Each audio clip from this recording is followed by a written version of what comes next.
Bonjour à toutes et à tous, bonjour et bienvenue dans la 5e de couve, l'émission de débat autour du manga, une émission qui sera entièrement consacrée à nos prédictions pour 2023. Oui, les plus de 48 millions de mangas vendus en 2022 vont-ils être dépassés? This is the question. Mon avis, c'est que non. Pas du tout. Oui, mon avis aussi. Non, mais non, parce que entre les nouvelles gammes de prix, oui, c'est tu vrai. vois que là ça commence à taper un peu dans du très cher, l'inflation qui touche quand même pas mal de monde, les rattrapages de titres cultes par les nouveaux lecteurs depuis 2 ans, bah ça y est, ils ont rattrapé là. Ils peuvent pas rattraper non plus tout le temps, tu vois. Ouais, mais il y a un élément que tu prends pas en compte. Donc ça devrait se tasser pour qui moi. fait que je pense ça peut augmenter, c'est la série live One Piece Netflix. Ça peut tout changer. Ça peut tout ou pas. Ouais, je suis pas sûre. L'univers du manga peut s'effondrer suite à la publication. Ah oui, c'est ça, dans ce sens-là, ouais. En plus, il va y avoir moins de blockbusters prévus cette année qu'il y en avait l'année dernière. En revanche, côté Madame Irma, qu'est-ce qu'on peut prédire là, si on regarde dans la boule de cristal? On peut dire qu'il y aura plus de bruit, beaucoup de bruit en tout cas, pour la sortie du nouveau tome de Hunter x Hunter. En tout cas, ça commence déjà, donc. Oui, et il n'est pas prévu pour tout de suite. On voit aussi des auteurs classiques revenir ou arriver en force. Ils se relèvent de leur tombe, tu veux dire? Parce que là, c'est fraîcheur. Ouais, mais ils sont encore vivants, attends. Et puis surtout, on attend le monstre Jumpesque. On répondra dans cette émission, mais quel va être le monstre Jumpesque? On a eu Kaiju Hit, on a eu Dandadan, on a eu Sakamoto Days, ça peut être PPP, il y en a 6. Il y en a 6, il y en t'as a compté? 6. Ouais, moi j'ai pas compté. On vous parle de tout ça dans cette émission, on fait le point sur les nouveaux mangas de 2023, alors restez là, c'est la 5e de couve. On ne pousse pas, s'il vous plaît, on ne pousse pas, c'est inutile. Le public n'est pas autorisé à assister aux épreuves éliminatoires. Moi, je crois que je pourrais être un très bon ninja. À quoi vous jouez? L'heure est grave, c'est pas le moment de faire les guignols. Mais on n'a rien d'autre à faire, on peut pas sortir. On va leur faire notre attaque secrète, l'attaque de la Tour Eiffel, ils vont rien comprendre. Et il faudra aussi parler des dessins animés, notamment des dessins animés japonais qui sont exécrables, quoi, qui sont terribles. Oh, les bâtards! Oh, this you crazy mother... Bonjour à toutes et à tous, bienvenue, merci de nous écouter, de nous encourager à poursuivre une année encore. Cette émission, nous allons disséquer, dépecer, charcuter et aimer les mangas de 2023. Tous les mangas? Bon, non, peut-être pas. Peut-être pas non plus. Toutes les nouveautés? Ouais. Non, on va faire un petit tri, on va faire un tri. Non, mais c'était compliqué parce qu'il y a vraiment énormément de bonnes choses qui arrivent, il y en a pour tous les goûts, mais voilà, on a fait quelques choix à droite, à gauche, on va avoir quelques coups de foudre en début d'émission. Cette année, pas de coups de cœur, des coups de foudre. Ah, ça y est, ça change un peu. Ouais, on verra. Tu veux des trucs plus pointus, on parlera de ces fameux auteurs célèbres. On a aussi des mangas spécial déprime pour vous, bien évidemment, c'est très important. On parlera de Hunter, comme on vous le disait dans l'intro. On aura un peu d'amour, on aura de la bagarre, on aura de l'OVNI. Alors de l'OVNI, pas forcément du manga de SF, hein. Ouais, c'est ça.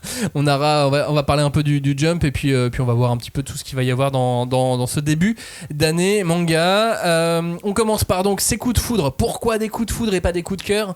Parce que le coup de foudre, bah, il est fort, il est intense, mais il est potentiellement très momentané. Oui, c'est vraiment un instant, un truc volatile, quoi. On s'engage pas. On a lu le tome 1, on a bien aimé le tome 1, on n'a pas forcément partagé cet amour les uns avec les autres, donc on est parti sur des coups de foudre. Ça nous a parlé. Il y en a même un que j'ai même pas lu dans les coups de foudre, c'est pour vous dire. Ouf. Mais il y a eu un coup de foudre quand même. Le premier d'entre eux, c'est Endergeister. Endergeister, on va pas vous faire un énorme pitch parce que c'est un type qui est exorciste et qui se bat contre des monstres. Voilà, vous avez le pitch. Fin du pitch. Sauf que dans ce titre qui sort aux éditions Glénat, il y a un truc qui est très important, c'est qu'il y a des références au cinéma absolument partout et c'est aussi pour ça qu'on le met direct dans les coups de foudre et c'est ce qui nous a plu direct. Et je trouve que l'expression coup de foudre, elle est vachement bien utilisée parce que moi, dans le cas de ce manga, il y a eu vraiment une erreur dès la page 1, tu vois, qui fait que comme dans les histoires américaines, genre on s'est détesté. Franchement, je l'ai détesté au début, c'est-à-dire que le manga commence par 10 ans auparavant, ce qui est pour moi une faute, mais qui est... Je peux pas l'entendre, tu vois, je peux pas le lire. 10 ans auparavant de quoi? Nous sommes à la première page, tu vois. Et finalement, quand j'ai commencé à lire ce manga, putain, mais j'ai adoré, le nombre de rêves ciné est malade. Il y a quand même un moment, une dédicace au film Desperado de Robert Rodriguez que j'adore. Donc ça m'a fait plaisir de voir ça. Puis limite, ça m'a fait penser un peu à Fire Punch, tu vois, avec ce name drop de tous ces films. Alors, il y a un côté qui peut être un peu fan service, un petit peu relou, mais il y a une ambiance qui est vraiment cool. Je trouve qu'ils ont réussi à faire quelque chose d'assez fin. Et les monstres ont un design bien inquiétant. Moi, c'est vraiment le bouquin que j'ai préféré là, de ce début d'année. Ok. Moi, j'ai bien aimé aussi, mais moi, je suis pas une grande cinéphile comme toi, par exemple. Et il y a plein de références qui me sont passées au-dessus, je pense, vraiment, parce qu'après on a un peu discuté.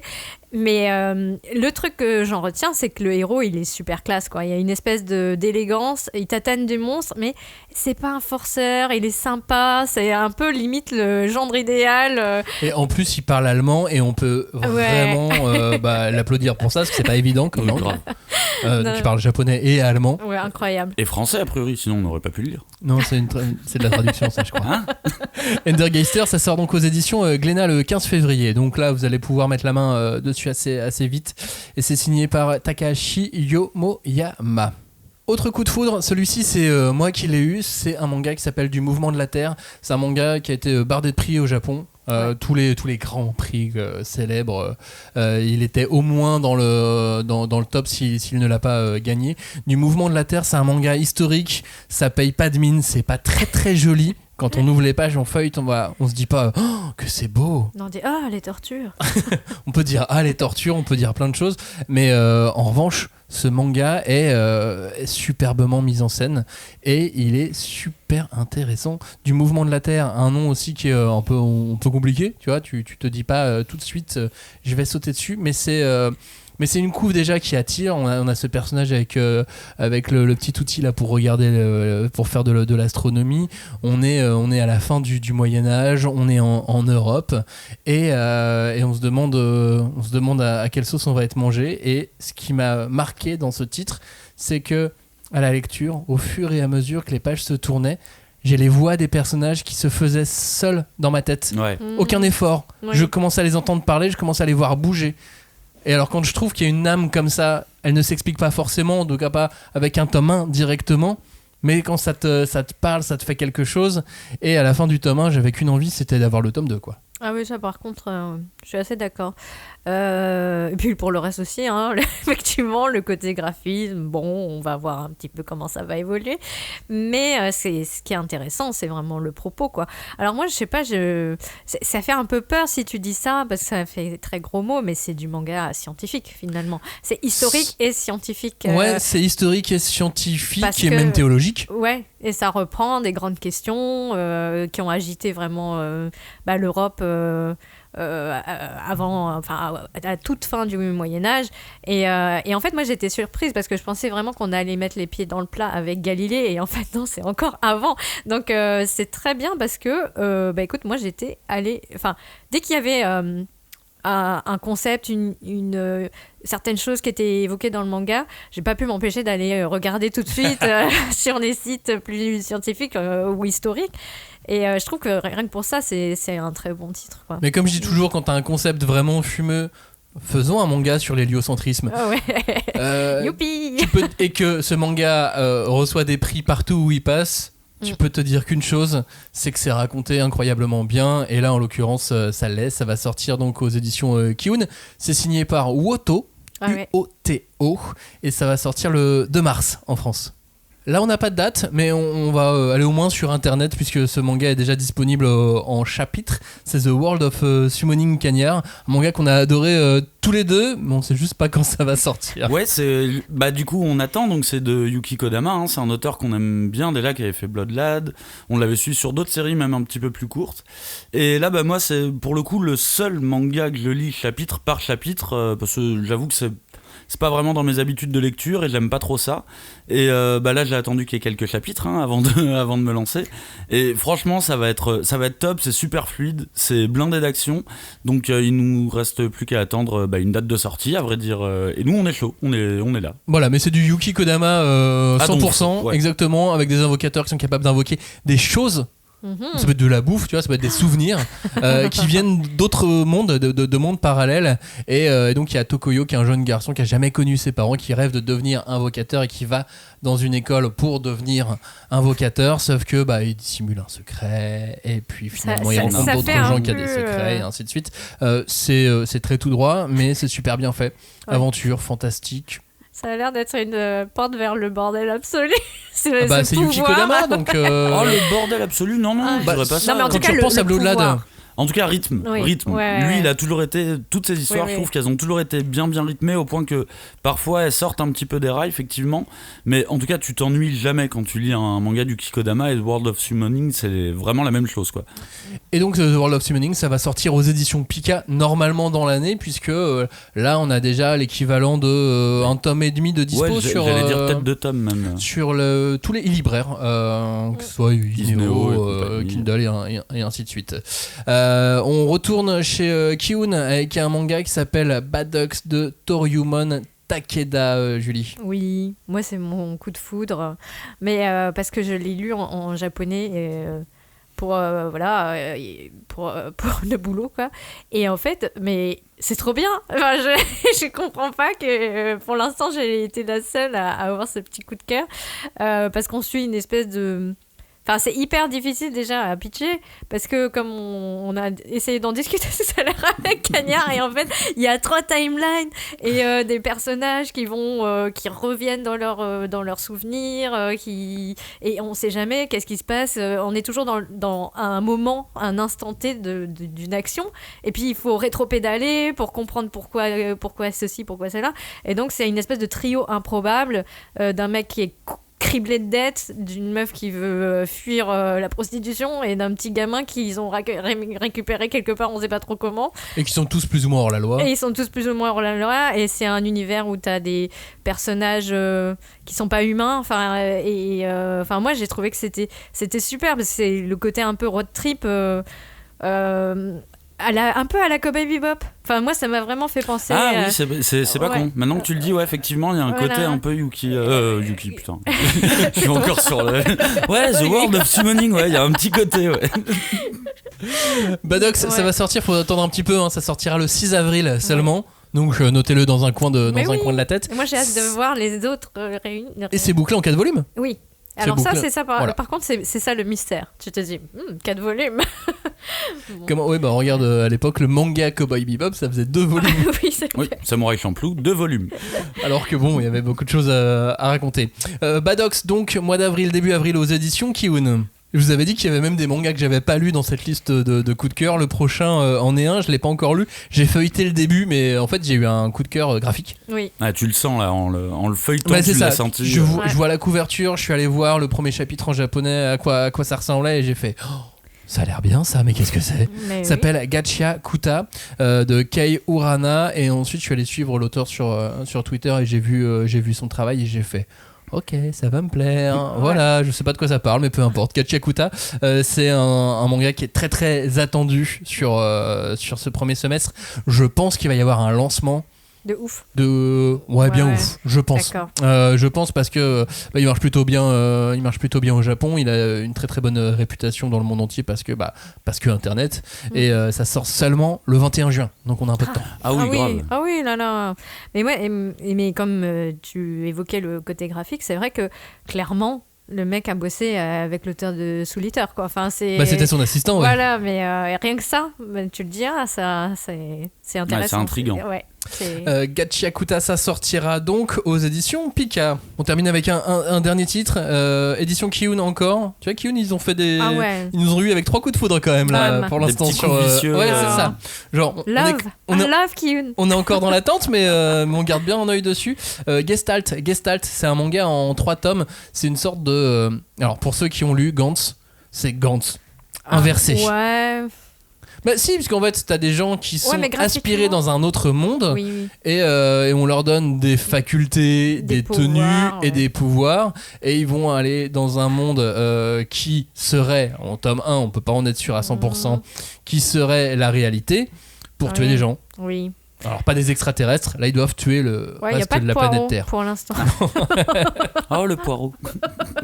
Donc titre de SF super intéressant, avec toute l'idée du déluge, de l'arche, les personnages qui ont été choisis qui viennent de la Terre entière. Donc du coup c'est pas nippo-centré. Oui, c'est vrai, ça c'est rigolo quand même. Tu te dis, c'est pas très bien fait, mais c'est pas grave, finalement on aime bien. Vers où on va.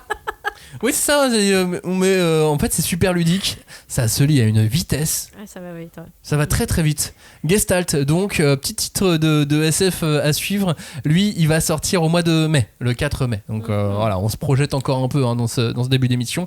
Et c'est signé Yoto Ringo.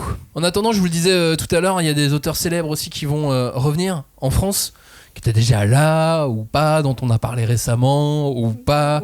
Et qu'on attend avec impatience ou pas. Dans ces auteurs célèbres, il y a le duo Koike Ikegami. On a fait pas mal autour de Ikegami parce qu'il était invité, parce qu'il était en France à Angoulême. D'ailleurs, d'ici la fin du mois de février, vous allez pouvoir entendre ce que Ikegami avait à dire quand il est venu en France. On vous en reparlera. Et donc là, il revient avec Crying Freeman. C'est quand même culte, quoi. Ah bah Je ouais. pense que là, c'est culte en plus, Crying Freeman, pour nous français, parce que c'est un des premiers mangas bien adaptés au cinéma par un réalisateur français. Ouais, grave. Moi, ça fait depuis très très longtemps que je connais la licence Crying Freeman, mais uniquement par le film de Christopher Gans. Et du coup, je suis vraiment très pressé de pouvoir lire le manga. Pour moi, il avait toujours un côté, vu que en même temps je l'étais plus jeune, un peu œuvre interdite. J'avais l'impression qu'il y avait vraiment beaucoup de cul, beaucoup de violence, tu vois. Bon, le film est un peu comme ça aussi, d'ailleurs. Mais du coup, je suis vraiment pressé. Limite, je l'attendais plus que Sanctuary, tu vois, le Crying Freeman. Mais bon, tu vas attendre beaucoup ce qui sort en fin d'année. Allez. Aïe. Mais on voulait dire que ça arrivait, tu vois, on voulait pas ça arrive. passer à côté. Disons que le message, c'est ça arrive lourd, quoi. Exactement. Mais pas tout de suite. Ça devrait arriver plus vite. C'est le clan des pots de Moto Hagio. Ah, moqueur. Moto Hagio est de retour enfin avec ce titre, le clan des pots. Mais bon, ça a été déjà annoncé plusieurs fois. Ça a été décalé et tout, donc on est tout tremblotant, genre. Est-ce que ça va être décalé ou pas cette fois? Oui. Normalement, là, on devrait être bon. Il joue avec nos nerfs. Là, il sort normalement pour le 14 février, si je ne dis pas de bêtises. Ah oui, pardon, je sais pourquoi le Love le 14 février. C'était son anniversaire. Non, c'est pas son anniversaire. J'ai cherché et tout, tu sais. C'est rien, oui, effectivement, la Saint-Valentin, tu as raison. Oui. Voilà, Moto Hagio qui est de retour avec le clan des pots. Qu'est-ce qu'on peut utiliser comme qualificatif pour ce manga? Quelque part, il est assez culte au Japon pour toutes les lectrices, toute une génération de lectrices. Et je pense qu'il a aussi aidé beaucoup d'auteurs et de mangaka, que ce soit femmes ou hommes, des années, à partir des années 80 jusqu'à maintenant. Et c'est aussi quelque chose qui a inscrit, quelque chose qu'on a oublié depuis, c'est le manga gothique. Et ça, ce n'est pas encore revenu, alors je l'attends. Je l'attends beaucoup. Le gothique, oui, c'est clairement le mot-clé qu'on peut garder pour le clan des pots. Dès que ça sort, allez jeter un œil en librairie. Oui. Vraiment, vous arrêtez pas forcément à la couverture. Commencez à feuilleter et vous allez voir la richesse d'une œuvre comme celle de Moto Hagio. Qui est de retour également, c'est Higashimura, l'auteur de Princesse Jellyfish. Mais est-ce qu'elle est vraiment partie? Parce que j'ai l'impression qu'il y a toujours des titres. Je suis pas si sûr que ça. Ah ouais, d'accord. Il y en avait qui étaient annoncés mais qui ne sortaient pas. Enfin voilà, oui, effectivement, elle a toujours été un peu présente. Mais là, elle a quand même 3 titres en line-up cette année. Alors... Ce qui est pas mal. Oui, moi je trouve aussi. Déjà, tu peux parler de line-up d'un auteur, oui, c'est pas mal. Oui, je dis parce qu'après, elle fait pas que des séries longues aussi, donc forcément, ça aide. Mais bon, Gourmet Détective, on peut retenir Gourmet Détective, qui va sortir. Qui vient de sortir là pour le tome 1. Ça devait sortir en fin d'année dernière, ça a été décalé. On attend le tome 2 pour le mois d'avril. Mais voilà, gardez un œil sur Akiko Higashimura cette année. Gardez un œil aussi sur Umez. Qui est Umez? On vous renvoie à notre émission sur les maîtres du manga d'horreur, qui revient avec un titre. C'était, je pense, le titre que j'ai le plus envie de lire de lui, qui n'était pas sorti encore. Ouais. Makoto-chan. Oui. Les enfants qui crient avec des grands yeux. On a hâte. On a hâte. Orion est de retour de Yasuhiko. Ça aussi, c'est un maître du manga qu'on n'avait pas de dispo en France, ou alors pas forcément pour ses meilleures œuvres. Ça va sortir chez Naban. Ryoji Minagawa pour Kaio Dante. Ryoji Minagawa, qui est ce dessinateur? Vous vous souvenez, je vous en parle 2 fois de temps en temps. Alors, comment il est? Ouais. Spriggan, Striker. Oui. Lui, C'était le dessinateur, fameux. évidemment. Ah. Et donc il est de retour. Alors il a pas fait que ça non plus. Il a pas fait que ça, mais voilà, avec Fukuro Izumi, ça sortira chez Vega. Je crois que je n'ai pas la date. Et donc ce dessinateur avait aussi fait le manga Peacemaker, qui était sorti en France. Oui. C'était très très bien Peacemaker. Mais oui, bien sûr. Mais c'était attends, il y bien. en a plusieurs des Peacemakers. Il y a eu 2 saisons. Oui. Il y a eu Peacemaker Kurogane aussi. Pour moi, c'était le même dessinateur. Je suis pas sûr. Ah non, je pense pas. C'est. Peacemaker, non, c'est Non. le western quoi. Oui, il parle du western. Toi, tu parles des Shinsengumi. Merde, on parle je pas parlais du d'un même truc Peacemaker, tu un vois. truc de ninja et de samouraï. Pas du tout. Mais qui s'appelait Peacemaker Oui. aussi, qui Et voilà, reviendra c'est un de pour ces ça, jours dans en nos fait. mangas oubliés. Et pourquoi a priori. Minagawa est connu en ce moment? Parce que vous avez peut-être assisté ou regardé des interviews de Isayama, l'auteur de l'Attaque des Titans. Il est passé donc dans la grande librairie sur France 5, il est passé sur France Inter, et il a parlé d'un manga qui s'appelle Arms. Et c'est de lui. C'est lui le dessinateur. Voilà, Donc tout c'est fait le moment sens. de le sortir. Ça boucle, Oh là là. ça boucle. On se croirait dans l'Attaque des Titans. Je me demande quel bandeau ils vont mettre sur Arms. Déco. Recommandé par Isayama. Ouais, non, mais tu vois, c'est compliqué à mettre en mots. Arms, non, c'est plus édité en France, Arms. Ouais, ça va C'était chez revenir Kana, l'an non prochain. C'était exactement aux éditions Kana dans la collection Big Kana. Je ne sais pas pourquoi ça a été. On se renseignera. Ils l'avaient Il faut depuis enquêter. longtemps la licence après. Ouais, mais je pense qu'ils l'ont coupé pour des problèmes de droit en général. Oui, c'est pour ça moyen. qu'ils coupent. Ryoji Minagawa, donc c'est pour Kaio Dante qui sortira aux éditions Vega. Il y a des masterclass de Pika qui vont sortir. D'après mes infos, il y en a une voire 2. Ah. Et Mais vous vous c'est pas un souvenez- truc où des auteurs viennent et te Non, parlent non, de ça leur... c'est la collection Masterpiece. Ah, d'accord. Celle où il y a Roku Denashi Blues. Ouais, voilà. Dans cette collection-là, ils vont ressortir d'autres titres. Culte. Vous vous souvenez, à Japan Expo l'année dernière, dans l'émission, Oui, il nous en avait parlé. Mehdi, le responsable éditorial, nous avait dit attention, ça va être un truc culte, on est plutôt côté Death Game. Mhm. Mais j'ai pensé à un truc. Oui. Et si c'était Keiji? Ah, bah c'est vrai que... Voilà. enfin, Et on va d'autres voir. auditeurs sont revenus en nous disant si c'était Keiji, et si c'était. Voilà, ça pourrait être le. Ça se préciserait. Ça se préciserait. Bon, ça se préciserait. Je veux dire que c'est ce qui est le plus ressorti en tout cas. Oui, bien sûr. Dans les idées de tout le monde. Donc on peut espérer que ça sorte cette année, comme on peut espérer que Spriggan / Striker sorte en complet un jour. Ça pourrait aller très bien d'ailleurs dans cette collection. Si vous nous entendez, GPK. Qui revient cette année aussi, Hiromu Arakawa, Ouais. l'autrice de Full Metal Alchemist avec Yomi no Tsugai. Ça devait peut éventuellement sortir plus ou moins en simultané avec le Japon. Et finalement non, donc ça va sortir cette année. Ça va être sympa. Oui. Et puis Adachi est de retour. Enfin, Adachi est de retour. C'est-à-dire qu'il a pas fait. C'est pas un nouveau titre, mais ça y est, il est réédité en France, quoi. Oui, ça y est. Avec Katsu, notamment, aux éditions Nobi Nobi. Donc voilà, ça c'est du côté des auteurs célèbres. Gardez un œil sur eux. Il y a pas mal de choses. Et encore, on a dû raccourcir un peu la liste. Oui. Parce qu'on en a d'autres. Oui, il y en a plein d'autres. On fera ça, tu sais, à la césure, là, à l'été. Oui, et on c'est ça. parlera des autres éditions. Qui vont arriver en plus. Non, puis il y a l'auteur de Ikegami qui revient également Ça, c'est chez Crunchyroll. Ouais, non, mais il y a plein de retours d'auteurs aussi qu'on aime beaucoup qui reviennent. Mais voilà, fallait faire une liste, fallait aller vite. Et là d'ailleurs, je vais vite. Oui. Vous voyez qu'on accélère un petit Ça peu. liste. mais- Là, ça Non, liste. mais on a plein de bouquins en fait dont on voulait vous parler, donc on essaye de tout faire tenir en 1 heure.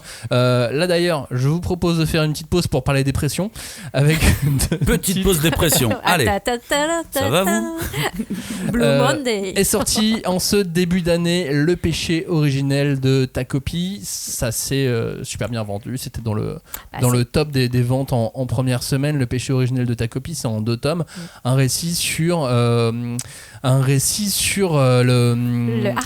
harcèlement scolaire.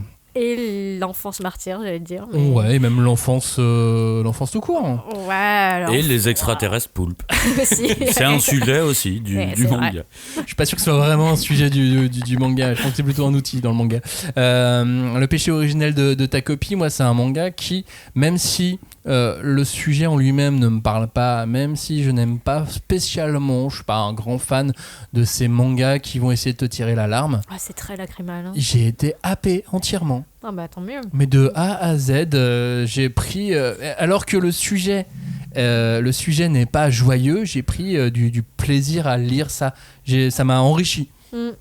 Voilà, ça m'a offert quelque chose, et quand une lecture t'offre quelque chose comme ça, bah t'es content quand même. Même si effectivement ça va te tirer des émotions qui sont pas toujours cool, en l'occurrence pour le péché de ta copie, mais le péché originel de ta copie. Mais voilà, en tout cas c'est un titre qui m'a touché, un titre qui était sorti, qui avait fait beaucoup de bruit sur internet puisqu'il était prépublié sur Manga Plus. Et à partir du moment où il a été pré-publié sur Manga Plus, ça a fait énormément parler. Les réseaux sociaux s'en sont emparés. Les éditeurs se sont un peu battus pour l'avoir, et c'est Pika qui est finalement la sortie en ce début d'année. Et donc ils ont fait les 2 tomes dispo indépendamment et un coffret avec les 2 tomes. Ouais, mais c'est vraiment un truc où tu dois avoir les 2 tomes. Je veux dire, c'est pas possible d'attendre. C'est trop douloureux, quoi. Il faut vraiment que les 2 sortent en même temps, je trouve. Mais c'est le bon choix, là, d'avoir l'histoire terminée, hop, 2 volumes, et voilà. Et après, tu es avec ta boîte de mouchoirs et ouin. Bah, c'est un bouquin qui a quand même une atmosphère hyper particulière, parce que ça parle de harcèlement, et tu l'affrontes assez frontalement, on va dire, cette violence. En fait, les personnages sont très jeunes. C'est ça aussi qui est... En fait, il y a toute une ambiance qui est créée par différents trucs, on va dire.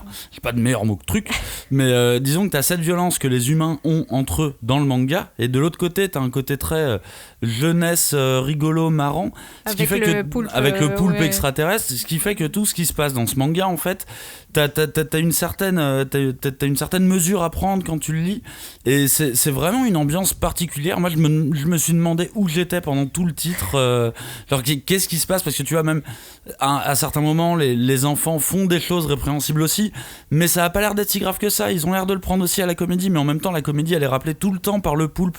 Du coup il y a une ambiance, mais c'est très bizarre. Mais c'est un titre qui t'interpelle. Ouais, voilà, ça te laisse pas sur tes acquis. T'es sur un pied, après t'es sur l'autre pied, après tu reviens sur l'autre pied, et à la fin moi j'ai eu effectivement un petit truc de c'était de quoi parlait ce manga déjà ? Ah oui, de harcèlement, ok. Mais une lecture en tout cas hyper originale. Le péché originel de ta copie, c'est donc en 2 volumes aux éditions Pika. Puis l'autre manga qui va essayer de te chercher la petite larme, c'est lui encore, Fujimoto qui est de retour en ce début d'année avec un one shot qui s'appelle Adieu Eri. Si Endergeister est un hommage au cinéma, alors qu'est-ce que Adieu Eri si c'est pas un sur-hommage au cinéma, un manga donc de ce nouveau one shot de Fujimoto, qui lui aussi avait été prépublié sur Manga Plus, qui avait fait lui aussi beaucoup de bruit, avec énormément de gens qui ont été touchés, parce que c'est un manga qui parle de cinéma, mais qui parle aussi du rapport à la passion en général, et à la mort, et du rapport à la mort, exactement. C'est vrai quand même, hein. Ce qui est marrant, c'est que j'ai l'impression que le manga a beaucoup plus fait parler de lui quand il était en prépublication sur le net. Maintenant qu'il est sorti, je vois très peu de choses autour. Alors j'ai vu que nous, nos auditeurs sur le Discord, ils en parlaient, j'ai trouvé ça vraiment marrant et cool, mais sinon j'ai l'impression qu'il a été oublié bien vite, ce Fujimoto là. Mais pourtant les ventes sont excellentes, hein. Sur les ventes j'en doute pas, hein, lui. Alors moi je dois dire que je l'avais lu quand il était prépublié, et là j'ai pas relu pour préparer cette émission, mais je sais que j'avais été beaucoup plus touchée par Look Back, tu vois. Et alors que c'était censé être le renouveau, la nouvelle claque, parce que bon... Ouais, après, à un moment, faut un peu le tolérer, le gars aussi. Il va pas se faire claque sur claque sur claque, tu vois. Ouais, et puis il reste dans ce qu'il sait faire. Oui. Voilà, mais encore une fois, le cinéma, c'est peut-être moins une corde sensible chez moi, tu vois. Donc, voilà. Moi, j'ai trouvé que c'était un manga quand même très beau, et moi, je pense l'avoir préféré à Look Back. Ah. C'est intéressant. Mais j'étais pas un énormissime fan de Look Back par rapport à vous, donc peut-être que on t'a retourné, mon gars, on t'a retourné. Et voilà. Adieu Eri, c'est donc lui aussi d'ores et déjà disponible. Voilà, on met de côté cette petite séquence déprime. On va parler. Alors c'est peut-être de la déprime aussi là. Ouais, je sais pas. Le prochain sujet, Maxime, s'il te plaît. Je sais pas pourquoi on les a mis l'un derrière pivot. l'autre. C'est ça. Non, je voulais qu'on parle du retour de Hunter. Ça me déprime. Non, mais c'est chouette. Voilà, ça y est, le retour de Hunter s'est acté en librairie. On l'attendrait quand même depuis un moment. J'ai cru voir la jaquette passer. Oui. Oui, la jaquette est déjà passée, parce que c'est la jaquette japonaise. Elle était gris. Oui, c'est ça. Blue Monday, tu vois. En fait, vous remarquerez qu'elles sont toujours chouettes dans les compos, les couves de Hunter, mais c'est pas des.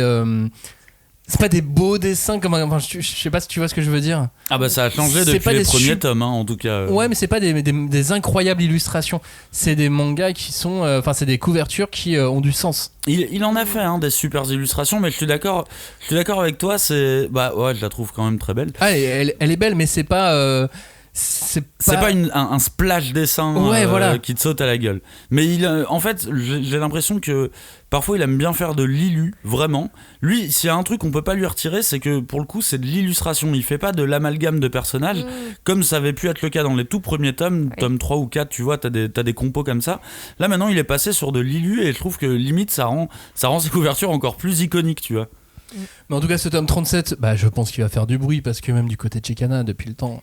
Je pense que là ils se sont dit ok, c'est bon, on va pas déconner. Je pense qu'ils vont mettre le paquet aussi sur la sortie de ce tome 37 qui va sortir donc au début du mois de mars. Voilà, ça va. Plus beaucoup de temps à attendre. Oui. Et je pense que même si en l'occurrence ça fera peut-être pas autant de bruit sur les réseaux sociaux que quand ça leak ou quand ça apparaît sur Manga Plus, parce que ça y est, maintenant on peut le suivre. Hein. Oui, et puis tu vois bien que dès qu'il a repris la publication, rien que la signature et tout, le petit dessin qu'il avait posé, il y a des sites qui ont repris ça avec des titres un peu putassiers, genre ce mystérieux mangaka qui revient. C'est marrant que maintenant ça fasse bouger, tu vois, ce genre de news. Au moment de la sortie du manga papier, je pense que oui, il y aura un truc où tout le monde s'en foutra, à part les lecteurs, tu vois, qui veulent lâcher. Ouais, et j'ose espérer que les lecteurs vont être nombreux en librairie, histoire de aussi de marquer le coup. Et puis j'ai pas de doute. Sur Hunter, c'est quand même une valeur sûre depuis des années. Et puis signaler, ouais, mais tu sais, des fois, t'as des valeurs sûres que tu penses être une valeur sûre, et puis finalement, arriver en magasin, bah t'as pas l'engouement. Ouais, mais t'as bien vu les chiffres de vente estimé. de Hunter. À chaque fois qu'il y a un nouveau tome de Hunter qui sort, à chaque fois ça repart direct, quoi. Ouais, mais c'était il y a longtemps. Le dernier tome, du coup, on a plus de réflexe maintenant. Il y a ça aussi. Je pense qu'il y a quand même sur les réseaux, tu vois, les réactions. Bon, tout est un peu exagéré, mais il y en a qui disent clairement qu'ils ne peuvent plus suivre le rythme de parution qu'ils trouvent trop lent ou trop erratique. Ils reviendront. Après, ils reviendront. Oui. Plus tard. Ok. Non, mais ce que je me demande, c'est est-ce que les lecteurs vont vouloir envoyer un signe très clair en disant qu'on est toujours fan de Hunter. C'est bon. Au Japon, les ventes sont bonnes. Donc, oui. Après, même s'il y a eu quand même beaucoup de dégâts par rapport à l'époque. C'est peut-être que ça manque d'actualité autour de Hunter x Hunter, tu vois, comparé à d'autres séries qui peuvent être un peu lentes aussi. Hunter, il y a vraiment pas beaucoup d'actualité. Alors, quoi. Qui va faire une expo, un film live. C'est vrai qu'il y avait l'expo Togashi là, mais qui commence déjà à dater un petit peu de ce que je comprends. Oui, début octobre, elle était en même temps que la sortie de ce tome 37. Oui, ok, d'accord. Au Japon, ouais. Voilà, Hunter revient début mars. Si vous êtes un fan de Hunter, surtout ne ratez pas cette occasion. Je pense qu'on va en entendre parler de toute façon. Allez, fini la déprime. Fini la déprime, parlons d'amour. Voilà. Cagnard. C'était très bizarre. Très très très bizarre. T'avais la parole et je voulais parler d'amour. Toujours de l'amour donc au programme de cette année 2023 dans les nouveautés manga. Est-ce que c'est vraiment une romance ? Je suis pas sûr. Ce manga s'appelle New Normal de Akito Aehara, un manga qui sort là le 17 février aux éditions Kana. Une couverture avec une jeune fille dessus. Tu te dis tiens, qu'est-ce que c'est ? Bon, la couve est mignonne. La couve est mignonne, mais tu te demandes quand même à quoi t'attendre dans ce manga. C'est un manga qui... En plus, elle est en uniforme. Elle est en uniforme, tout à fait, donc c'est un peu... Genre la romance lycéenne. Ouais, c'est ça, tu te dis, tiens, est-ce que c'est pas un titre de romance lycéenne ? Et ça commence comme un titre de romance lycéenne. Sauf que il y a un petit point de départ qui est différent, c'est qu'on est dans une dystopie. Ouais, on peut parler de dystopie, je sais pas. Où la pandémie a continué. Le Covid, alors c'est pas nommé Covid, c'est pas nommé. Il y a un virus mondial. Il y a un virus mondial et tout le monde doit porter le masque en permanence et tout le monde doit garder des gestes barrières en permanence dans cette nouvelle société. Et on est des années après. Et là, on est avec des ados qui ont grandi dedans. D'accord. Donc ça a toujours été comme ça pour eux. Si bien que, comme tout le monde porte le masque et que même en famille, il y a des sortes de voiles devant la bouche pour toujours masquer la bouche. Ainsi, le nez et la bouche deviennent des choses érotiques, puisqu'on ne voit plus. On ne montre plus ça. J'adore la tête de Cagnard en ce moment. Attends, quoi?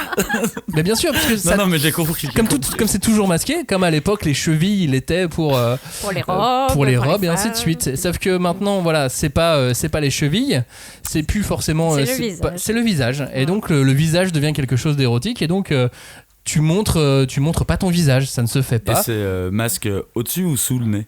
Au-dessus. Au-dessus du nez, ouais, va, bien sûr. Ils tiennent. C'est complet. Et donc ça part de ce principe-là. Et donc tout commence comme ça. Et à un moment donné, tu as même un triangle amoureux dès le premier tome. Et puis finalement, à la fin, tu vois d'autres événements et tu te demandes... il y a des mecs en commando et tout, tu fais... Tu te dis, mais attends, c'est un manga d'action ou c'est une histoire? Et voilà, c'est pour ça que je voulais qu'on parle de ce titre, parce que il est très déstabilisant et en même temps super intéressant. Oui. Mais tout dépend du tome 2. Oui, c'est ça. C'est ça. Un tome intéressant, tout dépend du tome 2. New Normal, donc là c'est dispo depuis le 17 février, enfin à partir du 17 février, puisqu'on n'y est pas encore, sauf si vous écoutez cette émission après le 17 février. Dans ce cas, on y est déjà, si vous m'avez suivi. Autre manga d'amour, celui-ci il vient du Jump, s'appelle Blue Box. Blue Box, on en avait peut-être déjà parlé ici ou là, et je pense même que dans l'émission l'année dernière, on en avait touché quelques mots, puisqu'on pensait que ça allait sortir en 2022, mais finalement il aura fallu attendre 2023 pour l'arrivée de Blue Box. C'est la rom-com actuelle du Jump. Voilà, on peut pas le. Badminton, non? Ouais, alors c'est autour du badminton, effectivement.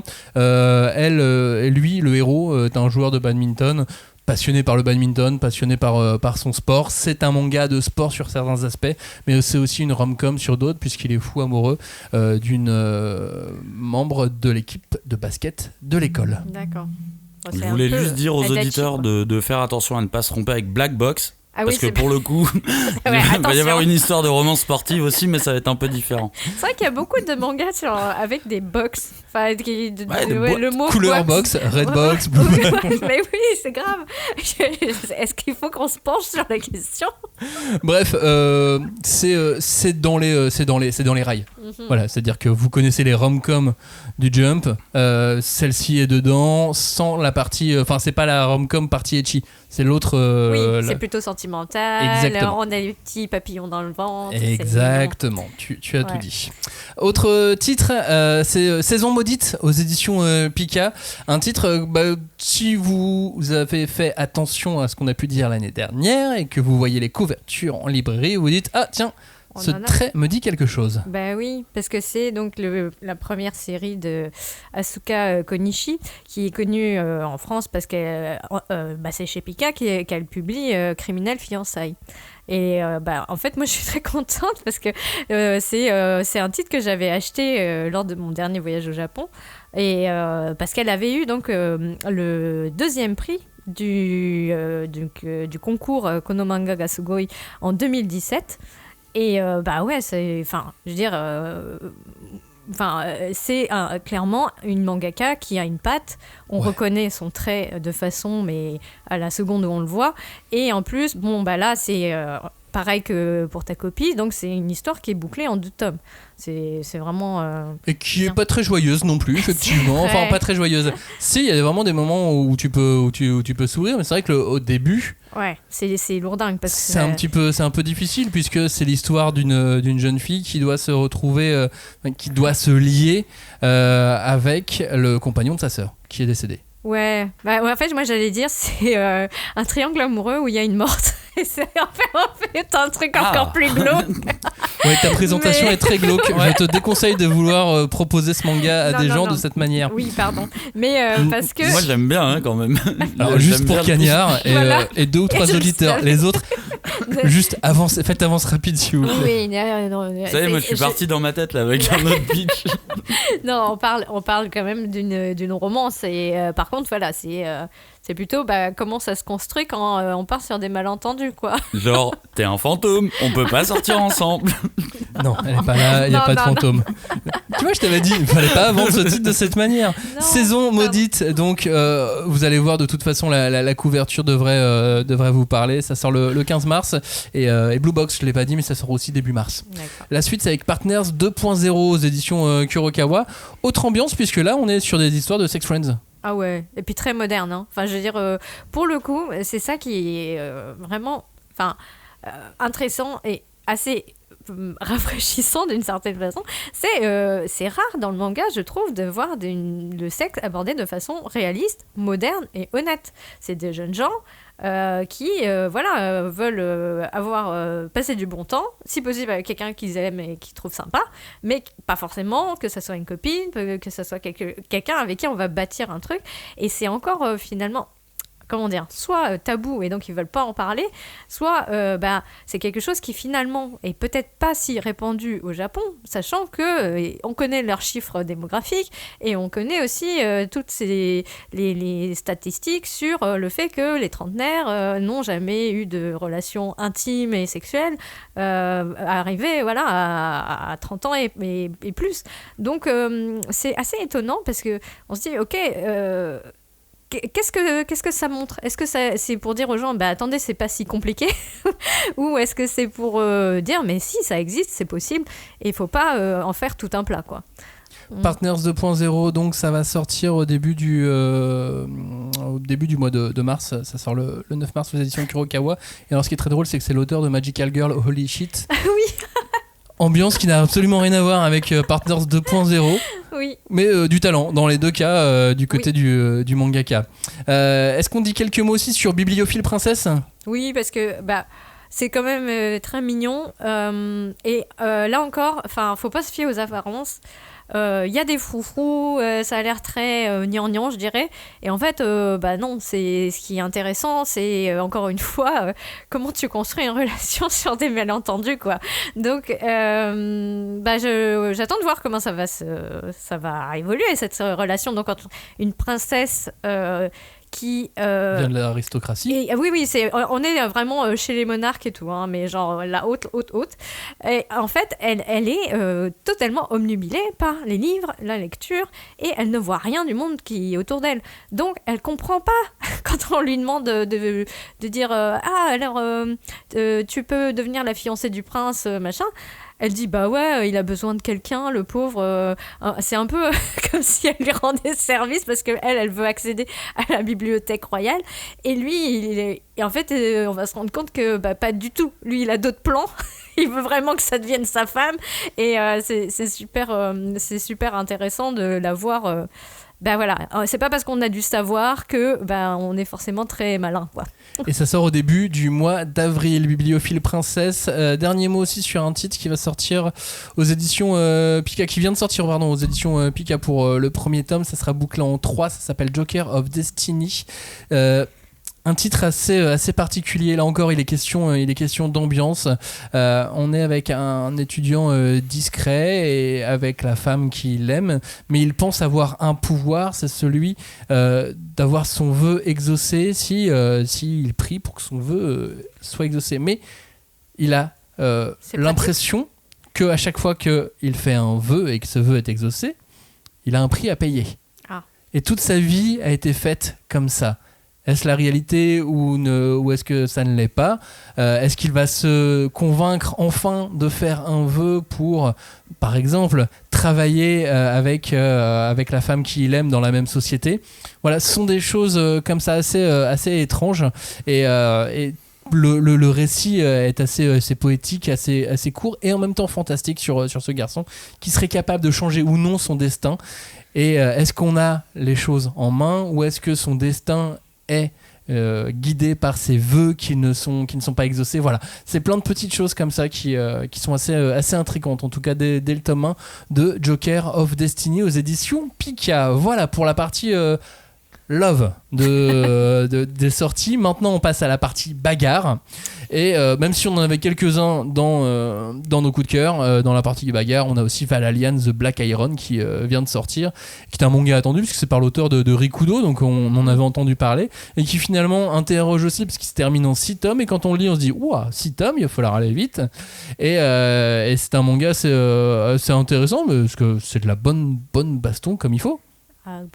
Bonne baston. Mais encore une fois, je me dis, on va avoir une section spécialisée le Valhalla, quoi. Enfin, genre les Valkyries, tout le délire autour de tu tu es un des meilleurs guerriers du monde, tu vas venir dans l'au-delà pour taper encore des gens. Et c'est quand même fou qu'il y ait une fascination en fait pour cet univers-là. L'univers, l'univers nordique. Bah après, le système en lui-même, c'est vraiment un all-star game, quoi. On va prendre les meilleurs joueurs qui vont venir s'affronter. Et en le lisant, je me disais, bah évidemment, ça me fait penser à Valkyrie Apocalypse, qui est un titre que j'aime pas spécialement, mais du coup, je me disais, ce titre, en fait, il bénéficie du fait que Valkyrie Apocalypse est sorti avant, tu vois. Vu que Valkyrie Apocalypse, moi je trouve que c'est un peu bête comme manga, même si je trouve ça sympa, tu vois, mais c'est un peu bête, genre on va sur les affrontements. Oui, parce que Valkyrie Apocalypse, c'est vraiment un manga de baston. C'est un manga tournoi. De tournoi, vraiment de tournoi. Alors que Valalian, il y a une histoire, il y a un récit. Oui, voilà. Bah, du coup, je l'ai trouvé beaucoup plus intelligent et beaucoup plus agréable à suivre. Et je me suis dit, tiens, c'est la première fois que je quantifie vers le haut en disant, bah voilà, c'est bien là, t'as un scénar, c'est cool. Et les dessins, pour le coup, j'ai l'impression qu'il a encore pris en niveau, alors en niveau de détail. J'ai l'impression qu'il prend vraiment son kiff à faire des chouettes détails. Et moi, ça a été une lecture tout à fait agréable. Juste pour faire le pitch en quelques mots, c'est un monde où le Valhalla appelle à eux des guerriers très puissants venus de toute l'histoire. Et ils vont s'affronter. Et donc, par exemple, c'est un samouraï qui se retrouve appelé dans le Valhalla et qui se tape des Romains. Ouais, et puis en plus il y a une histoire politique du Valhalla. Tu sens qu'il y a des bisbilles et que tout n'est pas rose au Valhalla. Ah bah bien sûr, dans Valkyrie Apocalypse aussi, hein, oui, il y a des luttes. Ouais, mais ils sont plus spectateurs, j'ai l'impression. Oui, c'est vrai. Alors que là, il faut mettre les mains dans le cambouis. En tout cas, si vous voulez un bon concentré d'action, de combat, celui-là, ce titre fera parfaitement l'affaire. C'est sorti, c'est aux éditions Kiun. Quelques mots aussi sur, on est un petit peu en retard, sur Holy Land. Holy Land, c'est un titre de Koji Mori. Koji Mori, donc, qu'on connaît désormais maintenant, si certains n'avaient pas retenu son nom, parce que c'est lui qui va driver Berserk à présent. C'est un manga qu'il a fait au début des années 2000, un seinen de baston pur avec un garçon timide, réservé, mal dans sa peau, qui est en proie à des délinquants, et au moment où il quitte l'école, parce qu'il était persécuté, il va apprendre les secrets des rudiments de la boxe, tout seul dans sa chambre, et après ça part en bagarre. Bah, lui, il aime la bagarre. Hein. Enfin, Genesis aussi, c'est. Ouais, et puis tu sais, c'est toujours cette thématique qu'il a déjà dans Genesis, mais déjà dans Suicide Island. C'est la survie, le fait de trouver sa voie. Ouais. Tu vois, ce garçon réservé, il n'était pas destiné à la boxe. Ouais. Rien ne l'a poussé à le faire, et puis finalement, voilà. Là, ouais. C'est là où il va se développer. C'est là où il va se développer, qu'il va se dire, ok, ma place. Elle est dans un musée. Ici. J'ai pas la date de sortie pour Holy Land, mais ça va sortir cette année aux éditions Vega. Ça a été annoncé dans leur line-up annuel. Qu'est-ce qu'il y a d'autre aussi en baston cette année? Accélérons un peu cette émission. Il y a le One Piece par Boichi. Bah, lisez-le. Voilà, très bien. Soloist in a Cage, si vous voulez en toucher deux mots aussi, c'est sorti en début d'année aux éditions Kiun. Lisez-le aussi. C'est sympa. Mais de quoi ça parle? Ça parle d'une prison gigantesque d'où on ne s'échappe pas, et en fait si, il y en a qui vont réussir à s'échapper, et bizarre, comme ils ont oublié quelqu'un, il faut qu'ils reviennent le chercher, et c'est une jeune fille qui va chercher son petit frère. Donc. Dans cette prison qui est hyper dangereuse, et surtout elle est revenue maintenant avec des tas de capacités supplémentaires. Elle est devenue maxi badass. Et il y a un truc avec le dessin de ce manga qu'au début je trouvais très doux, et finalement il y a vraiment des plans en particulier où, vous savez quoi, j'ai même senti un truc un peu l'Attaque des Titans, tu vois, sur la dureté de certains dessins. Tu vois, autant je suis pas passionné par l'histoire, par contre j'ai envie de suivre ce dessinateur. Ouais, je suis d'accord.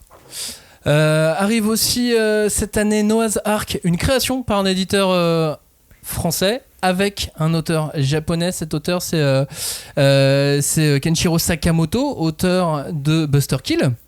Ah bah tiens. Auteur du spin-off de Fairy Tail, les grandes aventures de Happy. Happy, oui. Et donc il vient en France avec un titre, une création pour les éditions Canaries qui s'appelle Noah's Ark. Un titre assez curieux, plutôt jeunesse.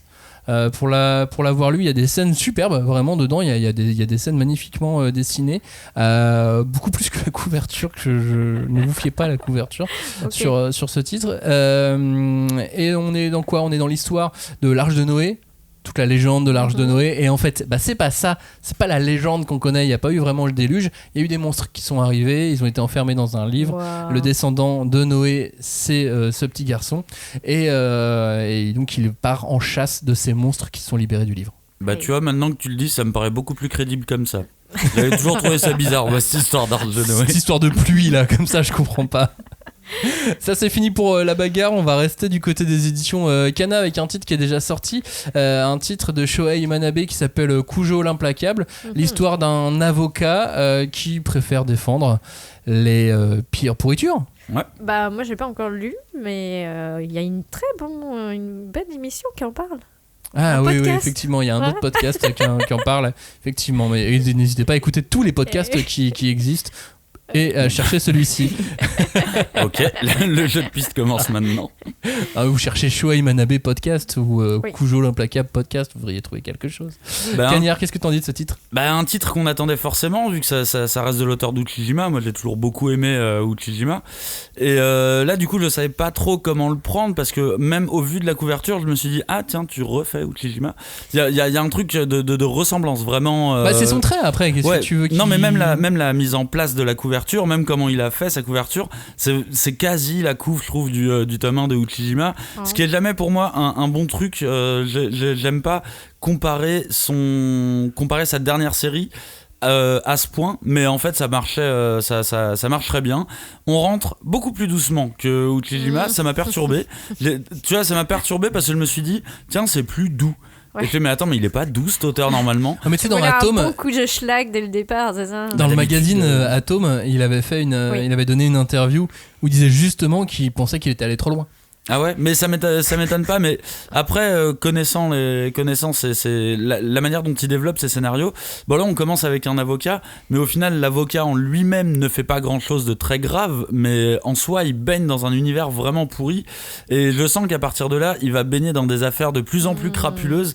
Et après, on va commencer à rentrer vraiment dans les recoins sombres de la société, comme il aime bien les décrire.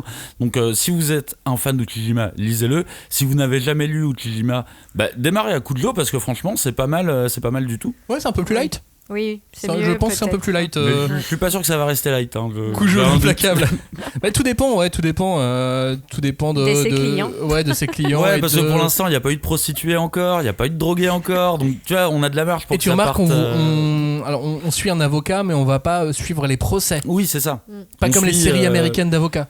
T'allais dire on suit. Non, en fait, tu m'as fait réfléchir à ça en me disant, ah mais attends, c'est vrai que c'est une série d'avocats en fait. Techniquement, on devrait pouvoir le comparer à Ali McBeal, tu vois. Ouais. Tu sais, non mais il y a plein de séries sur les avocats, Suits et tout.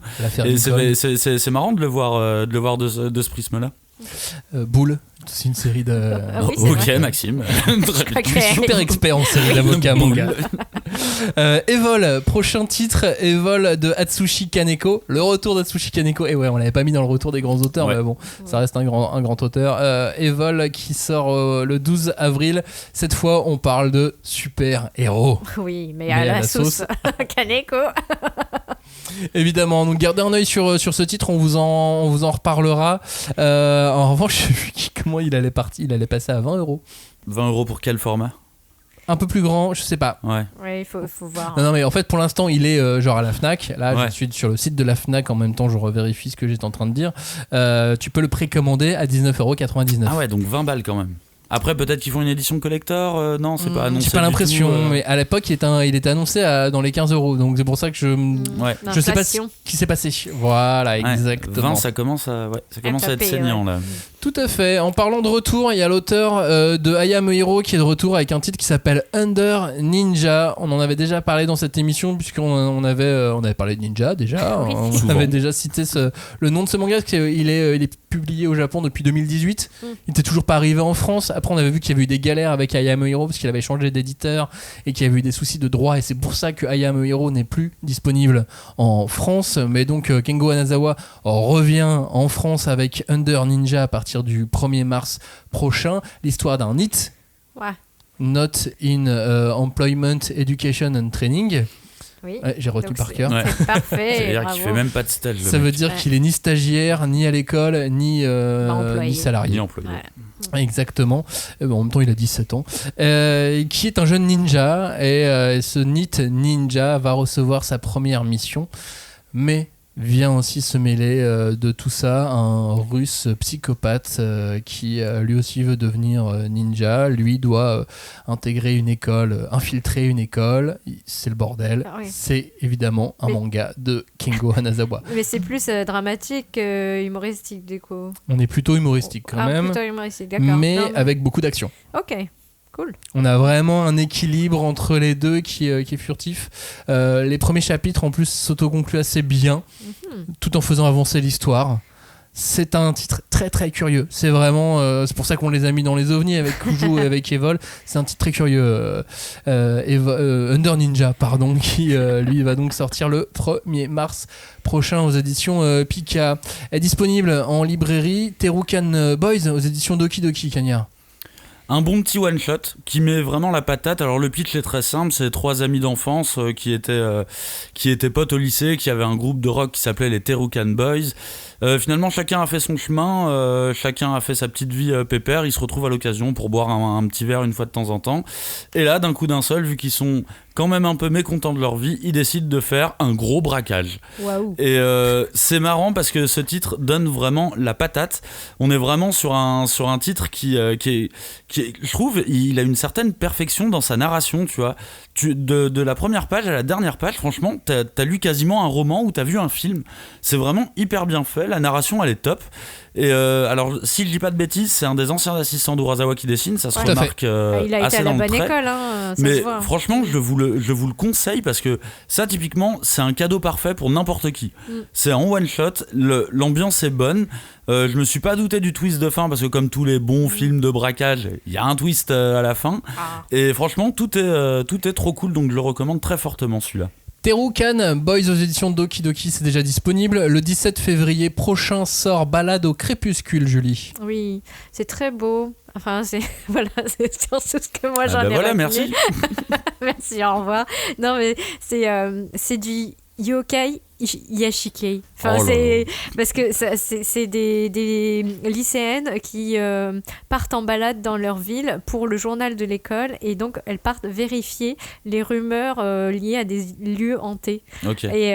Et donc elles ont et à chaque fois, enfin moi j'aime bien parce que il y a une structure, elles font leur balade, elles résolvent ou pas le mystère en question. Et elles rentrent chez elles font leur petite vie.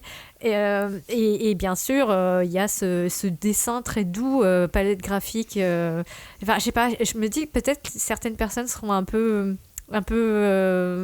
rebutées parce que t'as pas un trait net. C'est très flou, c'est ouateux. Tu vois, c'est quelque chose, t'es dans le coton, quoi. Et il y a une ambiance comme ça, on sait pas trop. Est-ce qu'il y a une des filles qui serait un vampire, un fantôme, elle-même un yokai. Voilà, on sait pas trop parce qu'il y a des rumeurs, tu connais pas, blablabla, le soir au crépuscule. Ouais, puis tu connais le quartier, comment ça parle. Voilà. Et c'est très joli, enfin, c'est très doux. Balade au crépuscule aux éditions Noévé Graphics. Maintenant se pose la fameuse question, quel sera le blockbuster? Là on l'a pas trouvé encore. Non. Bah non. Qui sera numéro 1 des ventes à la fin d'année? On n'a pas trouvé. Bah, ça on avait des doutes l'année dernière. Non mais des nouveautés, des meilleurs lancements. J'aime bien la fraîcheur de Maxime qui continue à faire semblant, genre alors les gars. Mais des meilleurs lancements. One Piece existe depuis 1 million d'années maintenant. C'est la préhistoire, c'est que les vieux qui lisent One Piece. Non, et quel sera le titre du Jump, parce que c'est toujours un titre du Jump, d'un des Jump en tout cas, qui va cartonner, qui sera le meilleur lancement cette année? On a eu Sakamoto Days et Dan Dadan l'année dernière. Kaiju l'année d'avant. Kaiju 8. Qui sera à votre avis le Jump de l'année? Alors on nous a parlé de PPPP. Attends, il faut PPPPPP. Voilà, c'est bon. Mais j'avoue, je sais pas trop pour le moment.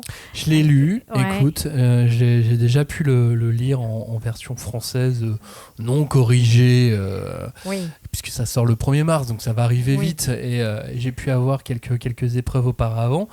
C'est un bon titre. Ça, il n'y a aucun souci de toute façon. T'as que des P. Voilà. Non, mais c'est difficile dans le Jump de dire c'est pas bien. Non. En fait, il y a de la qualité. C'est calibré, il y a de la qualité. Mais je ne lui vois pas une énergie folle qui va embarquer tout sur son passage. D'accord. Ça parle de musique, ça parle de musique, tout à fait. En fait, c'est des septuplés qui sont nés, ils sont tous super doués pour la musique parce que le père est un génie de la musique. Et dans les 7, ils sont tous forts sauf un. Et on va suivre ce 1. Qui lui va être rejeté par son père et donc rejeté aussi par la famille, ce qui va causer des problèmes dans le couple entre ses parents, ce qui fait que sa mère va quitter son père pour s'occuper que de lui, mais qu'elle va tomber malade et lui pour essayer de lui donner baume au cœur parce qu'elle aime. Quand lui il fait de la musique, lui a un côté en plus très très Cendrillon au début. Il fait le ménage dans une famille. T'es sûr que c'était pas plutôt dans la déprime qu'il fallait le mettre celui-là? Il fallait peut-être le mettre dans la déprime, t'as raison. Parce que c'est très mélancolique en plus. Et il va devoir intégrer une école de musique. Et là, il y a un professeur de musique qui va repérer qu'il a un talent caché, exactement. Et c'est là où on rentre un peu plus dans le côté amitié et fort victoire. Mais après, en plus, c'est intéressant quand même d'avoir un shonen basé sur la musique. Je trouve que c'est un pari assez risqué en fait. Exactement. Donc P. J'en ai raté un. Ça sort chez Nobi le 1er mars prochain. Moi, je voulais vous parler d'un autre titre. Akane Banashi. C'est, je pense, le titre le plus attendu avec Gachiakuta, dont on parlait en tout début d'émission. Tu vois, les deux vont se battre. Ça n'a pas été annoncé en France. On ne sait pas à l'heure où on enregistre cette émission, on ne sait pas officiellement ni quand ça sort, ni chez qui ça sort. Mais le mystère reste entier. Tout le monde s'accorde à dire que ça va sortir cette année en France. Donc là-dessus, on est bon.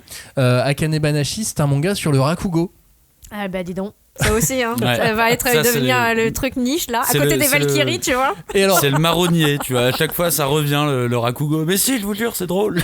Et non, mais c'était. Est-ce qu'un manga sur le Rakugo va cartonner en France ? Je pense que oui. Comme à l'époque, Actage avait réussi. Je n'y croyais pas au début. Et finalement, ça s'était super bien lancé. Avec, après, toutes les histoires qu'il y a eu, ça s'est fini. Mais quoi qu'il en soit, ça s'était super bien lancé. Et il était question de comédie avec un personnage féminin très très fort. Et bah là, on a de la comédie, on a un personnage féminin très fort. Ouais, ok, il y a du Rakugo, mais est-ce que tu t'y connaissais avec Aichil 21 en football américain ? Non. Ouais. Est-ce que tu t'y connaissais J'avais vu Jerry Maguire, moi, monsieur. Est-ce que tu t'y connaissais en Go avant Hikaru no Go ? Non. Est-ce que ça t'évoquait quelque chose ? Non, mais là, par contre, les dessins sont très cool. Hein. Les dessins sont très très classe, c'est très fin. Ça fait penser un peu à du Obata, en fait, sur le trait. Bah, en fait, il y a aussi un manga d'Obata qui va sortir cette année qui vient de Jump, de l'autre Jump, parce qu'il y a plusieurs Jump, vous savez, il y a le Shonen Jump, mais il y a les autres Jump. Ça s'appelle Showa Shoten, ça va sortir aussi cette année. Chez qui, pareil, ce n'est pas encore légalement annoncé ni rien, mais je suis à peu près certain. Il me reste encore un pourcentage que ça va sortir cette année. Showa Shoten, c'est donc le dernier manga de Obata. Et là, cette fois, c'est pas sur le Rakugo. Ah, c'est sûr. Le Manzai. Super. L'autre truc chelou. En fait, 2023, les traducteurs vont vraiment péter un câble. Vont peut-être faire une révolution. Non, voilà. C'est voilà le Manzai, c'est la comédie en couple en fait. Enfin, dans le sens où il y a deux personnes. Duo humoristique. Voilà, le duo comique. Sauf que ça fait beaucoup sur le jeu de mots, c'est beaucoup sur la rythmique. C'est un truc. Le timing en fait. De à quel moment tu tsukomu, donc tu fais la blague ou pas. J'attends de voir. Hein. Showa Shoten, donc ça va normalement, espérons-le. Sortir cette année, pareil. On s'accorde à dire que ça devrait arriver. On a vu d'autres infos aussi être confirmées dans ce sens-là. Ça, c'est pour les 3 titres du Jump. Est-ce qu'un de ces 3-là, à votre avis, va remporter ou est-ce qu'il faut de la bagarre ? Moi, je dirais qu'il faut de la bagarre. Là. Ça manque un petit peu de bagarre. Quoi, en bagarre. Ok, ça marche. On prend les paris. Avant de se quitter, quelques mots sur d'autres titres. Il y a Gigantis qui va sortir aux éditions Crunchyroll. C'est l'attaque des titans version quoi, Julie ? En fait, j'aurais pas dit l'attaque des titans, mais effectivement, il y a quand même des monstres. À cause des géants, quoi, ouais. Ouais, des monstres. Et c'est pas des géants, c'est des espèces de. On sait pas trop, des aliens peut-être. Des chimères. Des chimères. Des chimères, c'est des chimères. Mais en fait. Des chimères de... T'as fait un lapsus sans faire exprès, t'as dit chimerde. Mais bon, donc des chimères, mais en fait des espèces d'organismes qui vont cannibaliser tous les êtres vivants et qui vont les intégrer pour grossir et être complètement difformes et monstrueux, et il n'y a aucun espoir de survivre à ce genre de truc, puisque en fait on est au même rang que les escargots, hein, les humains, les escargots, les chats, les chiens, pof, ils bouffent tout ce qu'ils trouvent, les arbres aussi, donc c'est comme un blob, c'est très perturbant. Et donc il y a une île au Japon où ces monstres sont apparus, qui a été tout de suite interdite, mais un survivant va réussir à leur échapper, et donc la question c'est de savoir si lui-même a été ou pas contaminé par ce blob horrible, et lui il veut contre toute attente absolument retourner sur sa putain d'île maudite, puisqu'il a laissé sa sœur là-bas, et que oups. Gigantis, ça sort cette semaine aux éditions Crunchyroll, tout comme Watch and Die aux éditions Omake et Kanya. Ouais, Watch and Die, du coup, pour les amateurs d'horreur, sensations fortes, lecture à gros frissons.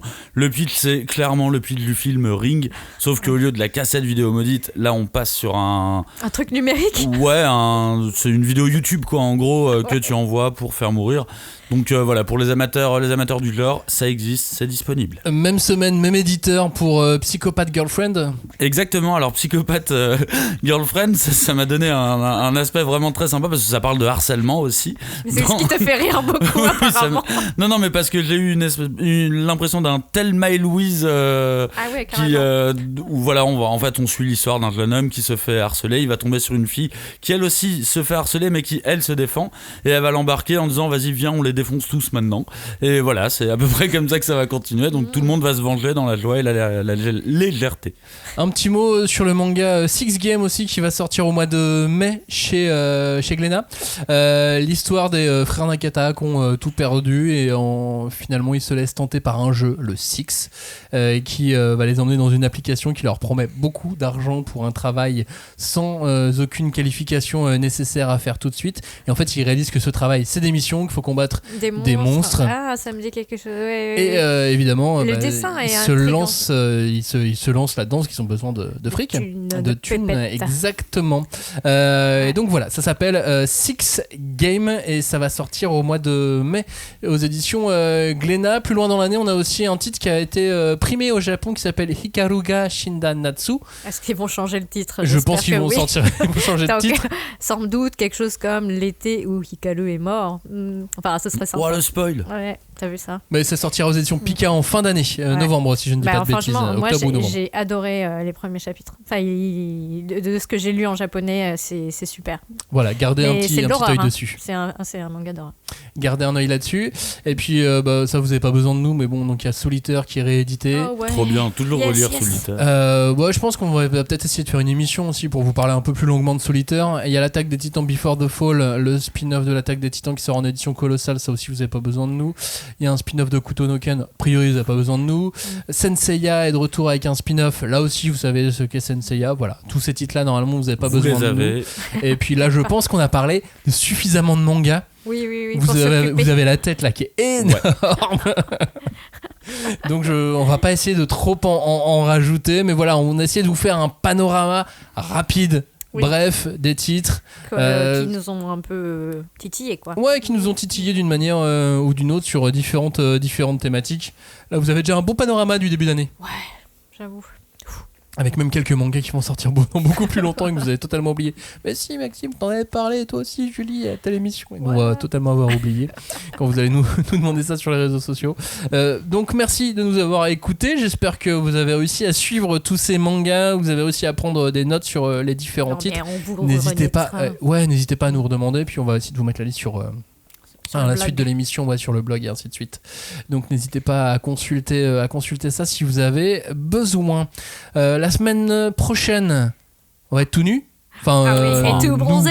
Non. Nous peut-être pas, mais les personnages dont on va parler. dont on va parler seront tout nus. Oui, on parle de la nudité dans les mangas, mais pas attention, pas n'importe quelle nudité, la nudité des héros dans le manga. Masculin.